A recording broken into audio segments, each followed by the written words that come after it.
Hi friends, TSPSC నుంచి group 1 services సంబంధించిన notification release చేయడం జరిగింది. మొత్తం 563 పోస్టులకు గాను మనకు ఫిబ్రవరి 23, 2024 నుంచి మార్చి 14, 2024 వరకు అప్లై చేసుకోవడానికి అవకాశం ఇచ్చారు. మరియు మార్చి 23, 2024 నుంచి 27 మార్చి 2024 వరకు ఎడిట్ ఆప్షన్ కూడా ఇవ్వడం జరిగింది. హాల్ టికెట్లు అనేది మనకి ఒక వారం రోజులు ఎగ్జామ్కు వారం రోజుల ముందు డౌన్లోడ్ చేసుకోవడానికి వెసులుబాటు కల్పించారు. ఈ యొక్క ప్రిలిమినరీ ఎగ్జామ్ అనేది మనకి మే ఆర్ జూన్ 2024లో కండక్ట్ చేస్తామని చెప్పేసి ప్రకటనలు ఇవ్వడం జరిగింది. షెడ్యూల్ ప్రకారము మెయిన్ ఎగ్జామ్ ఎవరైతే క్వాలిఫై అవుతారో ప్రిలిమ్స్ వాళ్ళకు సెప్టెంబర్ లేదా అక్టోబర్లో మెయిన్ ఎగ్జామ్ కండక్ట్ చేయడానికి మనకు నోటిఫికేషన్లో పొందుపరచడం జరిగింది. సో ఎట్లా అప్లై చేయాలి అనేది డీటెయిల్స్ మరియు ఎందులోపల ఎన్ని వేకెన్సీ ఉన్నాయి, ఎలిజిబిలిటీ ఏంటి అనే దాని గురించి ఒకసారి చూసే ముందు ఏంటంటే మన యొక్క సబ్స్క్రైబర్స్కు ఈ యొక్క సర్వీస్ అనేది అప్లికేషన్ సర్వీస్ అనేది ఫ్రీగా ప్రొవైడ్ చేయడం జరుగుతుంది. కాబట్టి ప్రతి ఒక్కరు కూడా ఏవైతే డీటెయిల్స్ ఉన్నాయో వాటిని కనుక మనకు ఫోన్ చేసి వాట్సాప్ ద్వారా సెండ్ చేసినట్లయితే వాళ్ళకు రెఫరెన్స్ నెంబర్ అప్లై చేసిన తర్వాత రెఫరెన్స్ నెంబర్ అనేది వెంటనే సెండ్ చేయడం జరుగుతుంది. సో ఆన్లైన్ అప్లికేషన్ అనేది ఫస్ట్ మనము టీఎస్పీఎస్సీ ఐడి తోటి లాగిన్ అయిన తర్వాత ఫోన్ నెంబర్ ఏదైతే ఉంటుందో దానికి ఓటీపీ రావడం జరుగుతుంది. ఓటీపీ వచ్చిన తర్వాత ఎంటర్ చేసిన తర్వాత మనకు లాగిన్ అవుతుంది. లాగిన్ అయిన తర్వాత నెక్స్ట్ గ్రూప్ 1 సర్వీస్ మీద క్లిక్ చేసి ఆ తర్వాత పేమెంట్ చేయడం ఒకటే మిగిలి ఉంటుంది. ఎందుకనంటే ఆల్రెడీ టీఎస్పీఎస్సీ ఐడి లోపల మన టోటల్ డీటెయిల్స్ అనేటివి రిజిస్ట్రేషన్ అయి ఉంటాయి. ఇక్కడ మనకి డిఫరెంట్ టైప్స్ ఆఫ్ జాబ్స్ ఎందులోపల ఎన్ని జాబ్స్ ఉన్నాయి అనేది కూడా క్లియర్గా చూద్దాం. మనకు డిప్యూటీ కలెక్టర్ జాబ్స్ అనేటివి 45 వేకెన్సీలు ఉన్నవి. ఏజ్ లిమిట్ వచ్చేసి 18 నుంచి 46 సంవత్సరాల మధ్య వాళ్ళు అప్లై చేసుకోవచ్చు. 5 ఇయర్స్ ఏజ్ రిలాక్సేషన్ ఉంది కాబట్టి 51 ఇయర్స్ వరకు కూడా అప్లై చేసుకోవచ్చు. పోస్ట్ కోడ్ 1 ఇది. శాలరీ వచ్చేసి 58,850గా స్టార్టింగ్ ఉండడం జరుగుతుంది. అదేవిధంగా second post code deputy superintendent of police category 2 115 పోస్టులు ఉన్నాయి. 21 నుంచి 35 అంటే 40 సంవత్సరాల వరకు వాళ్ళు ఎస్సీ, ఎస్టీ, బీసీ, ఈడబ్ల్యూఎస్ వాళ్ళు అప్లై చేసుకోవచ్చు 40 సంవత్సరాల వరకు. సో దీనికి మనకి ఫిజికల్ స్టాండర్డ్స్ అనేది మెన్షన్ చేసి 165 సెంటీమీటర్స్ హైట్ మరియు 86.5 చెస్ట్ ఎక్స్పాన్షన్ తర్వాత 91.5గా ఉండాలి. సో శాలరీ మాత్రం సేమ్. అదేవిధంగా పోస్ట్ కోడ్ థర్డ్ వచ్చేసి కమర్షియల్ ట్యాక్స్ ఆఫీసరు 48 పోస్టులు ఉన్నాయి. 18 to 46 అంటే 51 age limit. Regional transport officer ఫోర్త్ది పోస్ట్ కోడ్. దీనికి ట్రాన్స్పోర్ట్ సర్వీసులలో 4 పోస్టులు ఉన్నవి. దీనికి automobile engineering or mechanical engineering మాత్రమే ఎలిజిబుల్ క్యాండిడేట్స్ అవుతారు. ఇది కూడా 21 నుంచి 46 వరకు అంటే 51 వరకు అప్లై చేసుకోవచ్చు. 51 సంవత్సరాల వయసు వాళ్ళు కూడా అప్లై చేసుకోవచ్చు. పోస్ట్ కోడ్ ఫిఫ్త్ వచ్చేసి డిస్ట్రిక్ట్ పంచాయతీ ఆఫీసరు 7 పోస్టులు ఉన్నవి. ఇక 6th post code district registration సర్వీసులలో 6 పోస్టులు ఉన్నవి. 7th వచ్చేసి డిప్యూటీ సూపరింటెండెంట్ ఆఫ్ జైల్స్. దీనికి ఫిజికల్ స్టాండర్డ్స్ ఈ పోస్టులు వచ్చేసి మనకు 5 పోస్టులు ఉండడం జరిగింది. 18 నుంచి 40 సంవత్సరాల వరకు ఏజ్ లిమిట్. రిలాక్సేషన్ వాళ్ళకు, రిలాక్సేషన్ లేని వాళ్ళకు 18 to 35, 167.5 హైట్ ఉండాలి, 86.5 చెస్ట్ ఉండాలి. ఎక్స్పెన్షన్ తర్వాత 91.5 చెస్ట్ ఉండాలి. సో ఇవి physical standards. Post code 2nd, 7 and 9th వీటికి మాత్రం ఫిజికల్ స్టాండర్డ్స్ మెన్షన్ చేయడం జరిగింది. So post code 8th assistant commissioner of labour సర్వీస్లో 8 పోస్టులు ఉన్నాయి. Post code 9th assistant excise superintendent excise service ఇది 30 పోస్టులు ఉన్నవి. అదేవిధంగా మున్సిపల్ కమిషనర్ గ్రేడ్ 2 41 పోస్టులు ఉన్నాయి. District social welfare officer, district scheduled caste development officer 3 పోస్టులు ఉన్నవి.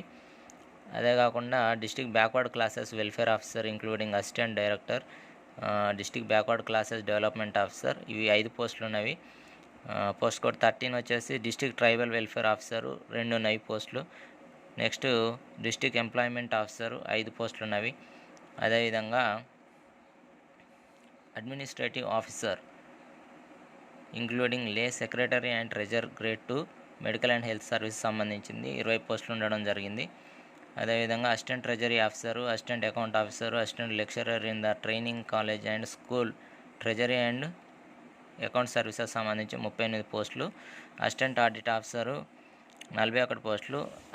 ఎక్కువ పోస్ట్ కోడ్ 18 మండల పరిషత్ డెవలప్మెంట్ ఆఫీసరు అంటే ఎంపీడీఓ, ఇది పంచాయతీరాజ్ వ్యవస్థకు సంబంధించి డెవలప్మెంట్ సర్వీస్ సంబంధించి 140 పోస్టులు మనకి ఇవ్వడం జరిగింది ఎంపీడీఓ. మొత్తం 563 పోస్టులు.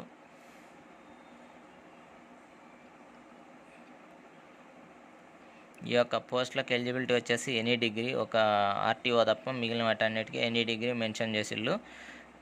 క్వాలిఫికేషను, ఫీజు డీటెయిల్స్ కూడా ఒకసారి చూద్దాము. ఇక్కడ ఎడ్యుకేషనల్ క్వాలిఫికేషన్ డీటెయిల్స్ చూసుకున్నట్లయితే degree or equivalent degree, higher education also eligible. Fast అయితే స్లో పెట్టుకోండి, స్లో అయితే ఫాస్ట్ పెట్టుకోండి. యూట్యూబ్లో ఫెసిలిటీ కూడా ఉంది. మనకి ఫిజికల్ స్టాండర్డ్ పోస్ట్ కోడ్ 2, 7, 9 వీటికి ఫిజికల్ స్టాండర్డ్స్ మెన్షన్ చేశారు.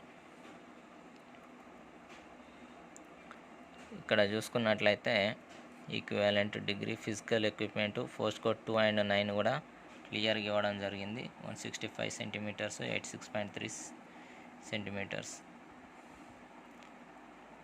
ఇక్కడ ఐ విజన్ కూడా మనకి 6/6 ఉండాలి, మంచిగా కళ్ళు మంచిగా అవపడాలి అంటా ఉన్నాడు. ఇంకా చూసుకున్నట్లయితే మనకి ఎగ్జామినేషన్ ఫీ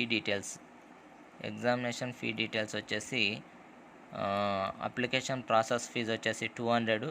అదేవిధంగా ఎగ్జామినేషన్ ఫీ వచ్చేసి 120 రూపీస్.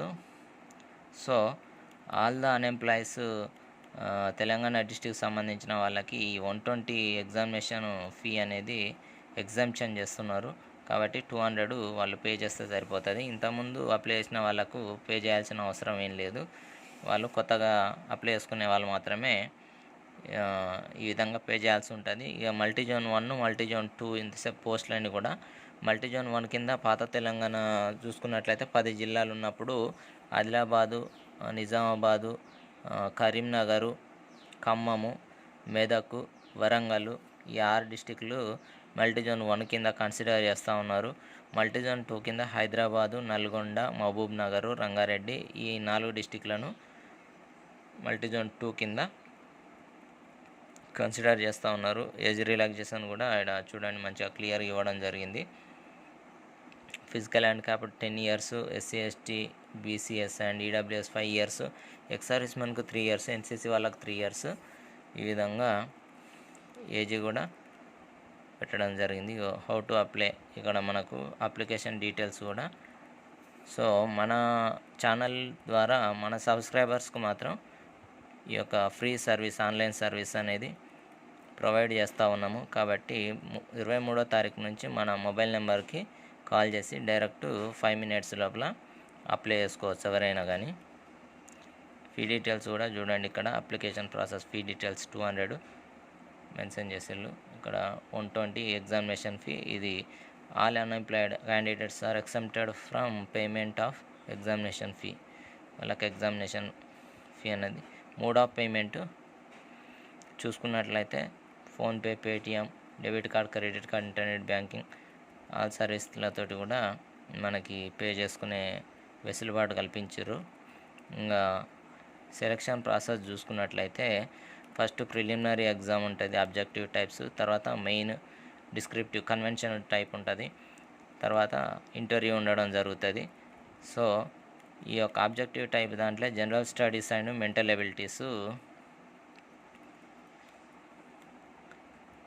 ఇక్కడ చూడండి.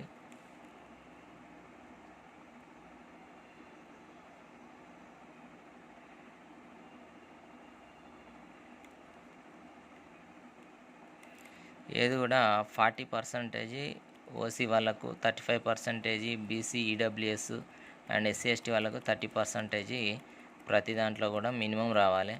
ఒకవేళ అట్లా రానట్లయితే దాన్ని కన్సిడర్ చేయరు.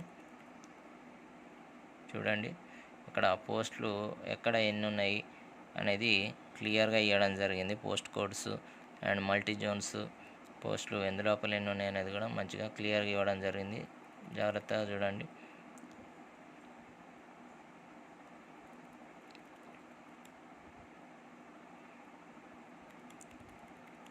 ఎక్కువ వచ్చేసి ఎంపీడీఓ మండల పరిషత్ డెవలప్మెంట్ ఆఫీసర్ పోస్టులు ఎక్కువ 140 పోస్టులు ఉన్నాయి. ఇక పోస్టు ఇక్కడ మనకు ప్రిలిమినరీ టెస్ట్ 2.5 గంటలు అంటే 150 నిమిషాలు, 150 మార్క్స్ అబ్జెక్టివ్ టైప్లా. ఇది క్వాలిఫై అయితేనే మనకు మెయిన్ ఎగ్జామ్కు ఇది కన్వెన్షనల్ టైప్ ఉంటుంది. ఫస్ట్ రిటర్న్ ఎగ్జామ్ ఉంటుంది 3 గంటలు, ప్రతిదానికి 3 గంటలు ఉంటుంది, 150 మార్క్స్ ఉంటుంది, థియరిటికల్ ఉంటుంది. కాబట్టి ఇది just only qualify exam general English అనేది. నెక్స్ట్ 6 పేపర్స్ ఉంటాయి. 6 పేపర్స్ లోపల పేపర్ 1 జనరల్ ఎస్ఐ టాపిక్స్ కూడా కింద మెన్షన్ చేసిండు, క్లియర్గా చూడండి. అండ్ 3 గంటలు 180 మినిట్స్ అన్నట్టు 150 marks. Second paper history, culture and జాగ్రఫీకి సంబంధించింది 3 గంటలు 150 marks. Third paper Indian society, constitution and governance, ఇది కూడా 3 hours 150 marks. First paper general essay, second paper history, culture and geography, third paper Indian society, constitution and governance, fourth paper economy and development, fifth paper science and technology and data interpretation, and sixth paper Telangana movement and Telangana state formation. So 15/90 6 సబ్జెక్టులలో 150 కలిపి చూసుకున్నట్లయితే 900 marks మనకి total ఓవరాల్గా marks. ఎవరికైతే ఎక్కువ వస్తే వాళ్ళకి ఇంటర్వ్యూకి పిలుస్తారు. ఇక్కడ ఇండివిజువల్గా మనకు ప్రిలిమినరీ టెస్ట్ల టాపిక్స్ ఇవ్వడం జరిగింది. నెక్స్ట్ పేపర్ 1 అదేవిధంగా పేపర్ 2 ఏమేమి టాపిక్స్ అనేది కూడా మనకు ఈజీగా మెన్షన్ చేసిళ్ళు. ఒకసారి చూసుకున్నట్టయితే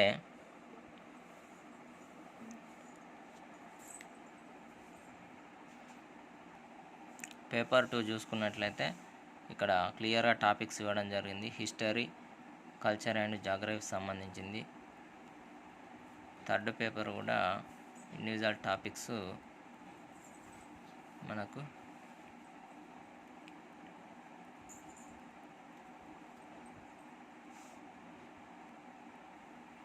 geography in India Telangana, third Indian society, constitution and governance సంబంధించిన టాపిక్స్. మనకు స్టేట్ లెవెల్లో చూసుకుంటే గ్రూప్ 1 మించిన జాబ్ లేదు. అన్నిటికంటే టాప్ మోస్ట్ జాబ్ ఒకటి ఉందంటే గ్రూప్ 1. అది వాల్యూ పరంగా శాలరీ పరంగా కూడా వెరీ హై లెవెల్ జాబు. కాబట్టి ప్రతి ఒక్కరూ గ్రూప్ 1 కనుక ప్రిపేర్ అయినట్లయితే గ్రూప్ 2, గ్రూప్ 3కి ఈజీగా ఏదో ఒకటి క్రాక్ చేసి అవతల పడే ఛాన్సెస్ ఉంటాయి. పేపర్ 4 వచ్చేసి ఎకనామీ అండ్ డెవలప్మెంట్ టాపిక్స్ గమనించండి.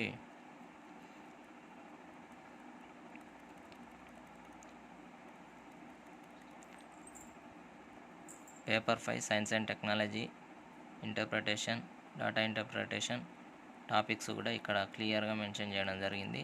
మనకు state level jobs and central level jobs కూడా 2024 మొత్తం జాబ్స్ అని చెప్పొచ్చు. ఎందుకనంటే ఇప్పటికే గ్రూప్ 4 మీద JL, DL, PGT, TGT, AE, AWE ఇట్లా ఎన్నో జాబ్స్ కూడా రిక్రూట్మెంట్, కానిస్టేబుల్, ఎస్ఐ 20,000-30,000 దాకా దాదాపు రిక్రూట్మెంట్ అయిన పరిస్థితి ఉంది. ఇక మిగిలిన కాంపిటీషను కొద్దిగా తగ్గినట్టే. కాకపోతే వీళ్ళందరూ కూడా ఒకటి స్టేట్ లెవెల్లో ప్రిపేర్ అయితే, గ్రూప్స్కి ప్రిపేర్ అయితే సెంట్రల్ లెవెల్లో కూడా మనకు ALP, NTPC, technician, grade 1 signal and grade 3 మళ్ళీ గ్రూప్ డి ఇట్లా వాటి సిలబస్ మన స్టేట్ సిలబస్ వాటికి యూజ్ఫుల్ కాదు. అందరికీ మన సబ్స్క్రైబర్కి అడ్వైస్ ఏంటంటే స్టేట్ లెవెల్ దానికి ప్రిపేర్ అయితే అది సెంట్రల్ దానికి అది మ్యాథ్స్ ఓన్లీ, రీజనింగ్ ఎక్కువ ఫోకస్ ఉన్న వాళ్ళకి సెంట్రల్ జాబ్స్ మాత్రమే ఈజీగా క్రాక్ చేయొచ్చు. అదే స్టేట్ లెవెల్ అయితే థియరిటికల్ ఇక్కడ గ్రూప్స్ ఓన్లీ అది మ్యాథ్స్ రీజనింగ్ కంటే ఎక్కువ మన యొక్క Indian polity, Telangana economy, Indian economy, geography, ఈ విధంగా మొత్తం కూడా సోషల్ స్టడీస్ మెయిన్గా సోషల్ స్టడీస్ ఎక్కువ గ్రిప్ పెడితే స్టేట్ లెవెల్ గ్రూప్స్ క్రాక్ చేసుకోవచ్చు. Central level jobs maths and reasoning ఎక్కువ ఫోకస్ పెడితే సెంట్రల్ లెవెల్ జాబ్స్ క్రాక్ చేయొచ్చు. సో ఎక్కువ స్టేట్ లెవెల్కు సెంట్రల్ది యూస్ఫుల్ కాదు. సెంట్రల్కు ప్రిపేర్ అయిన వాళ్ళకి స్టేట్ది క్రాక్ చేయలేరు. కాబట్టి రెండు పటాల మీద కాలేసి ప్రయాణం కొనసాగించినట్టుగా రెండింటిని అంతంత మాత్రం చదివితే ఎటు కాకుండా అయ్యే పరిస్థితి ఉంది. కాబట్టి మన సబ్స్క్రైబర్స్కు ఫ్రీ అడ్వైజ్ ఏంటంటే ఏదన్నా ఒకటి గట్టిగా కూర్చున్నట్లయితే గ్రూప్స్లో కూర్చున్నట్టయితే ఏదో ఒక దాంట్లో వెళ్ళిపోవచ్చు. ఫారెస్ట్ బీట్ ఆఫీసర్ పడేది ఉంది, డిఏఓ అండ్ గ్రూప్ 3, 2, 1 అండ్ ఇంకా విఆర్ఓ కూడా నోటిఫికేషన్. విఆర్ఓ వ్యవస్థను కనుక వాళ్ళు మళ్ళీ కంటిన్యూ చేసినట్లయితే విఆర్ఓ కూడా 10,000 పోస్టులు పడే అవకాశం ఉంది. అదేవిధంగా పంచాయత్ సెక్రటరీ మళ్ళీ వేసే అవకాశం ఉంది. కాబట్టి వీటన్నిటికీ స్టేట్ లెవెల్ సిలబస్ వేరే ఉంటుంది. Telangana movement, history, state formation ఇది సెంట్రల్కి యూస్ఫుల్ కాదు. కాబట్టికే ఇది ఖచ్చితంగా తెలంగాణ సాంస్కృతిక చరిత్ర అనేది ఇవన్నీ కూడా మనకి తెలంగాణ స్టేట్ లెవెల్ సిలబస్ కాబట్టికే దీని మీద ఎక్కువ ఫోకస్ పెట్టినట్టయితే స్టేట్ జాబ్ కొట్టే అవకాశం ఉంటుంది. అదేవిధంగా మ్యాథ్స్ రీజనింగ్ అనేది గ్రూప్స్లో ఎటువంటి పెద్ద ఉపయోగం అనేది ఉండదు. కాబట్టి ఏదైనా ఒకదానికి మాత్రమే గట్టిగా కూర్చున్నట్లయితే ఈ ఇయర్ లోపల ఏదో ఒక జాబ్ లోపల వెళ్ళే అవకాశం ఈజీగా ఉంది. కాబట్టి ప్రతి ఒక్కరికి అడ్వైజ్ ఏంటంటే రెండిట్లో ఏదన్నా ఒకటే నిర్ణయం తీసుకొని దానికి గట్టిగా ప్రిపేర్ కండి.